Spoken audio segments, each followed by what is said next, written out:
Hello বন্ধুরা, সবাইকে জানাই শুভ দুপুর। আবার চলে এলাম একটা নতুন ভিডিও নিয়ে। তো রান্নাবান্না সব কমপ্লিট, আর আজকে সব কিছু তাড়াতাড়ি করে নিয়েছি। 12:30টার মধ্যে রান্নাবান্না কমপ্লিট। তার কারণ আজ থেকে মেয়ে যাবে পড়তে, আর দেরি করলে হবে না, সব কিছু টাইম টু টাইম করতে হবে।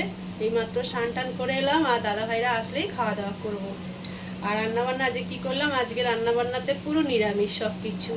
আজকে তেমন কিছু একটা ছিল না রান্নাবান্নার, তবে একটু মাছ ছিল।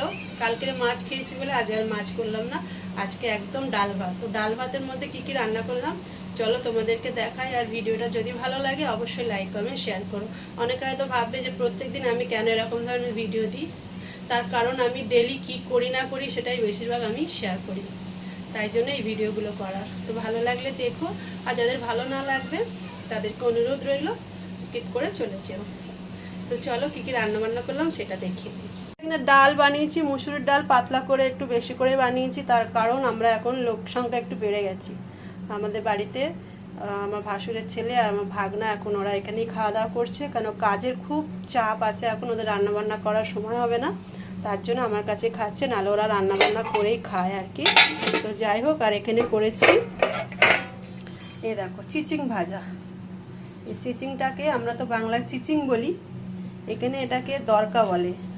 তো এটা খুব একটা এখানকার মানে লোকজন দেখেছি পছন্দ করে না, তবে আমরা তো ভালোবাসি খেতে। তা আমি কালকেরও করেছিলাম, আজকে আবার করেছি। আর এখানে সবার প্রিয় একটা জিনিস বানিয়েছি, এটা সবাই ভালোবাসে খেতে। এই যে একদম কষা কষা সয়াবিনের তরকারি। আজকে পুরো নিরামিষ, আজকে কোনো মাছ টাছ কিছু বানাইনি।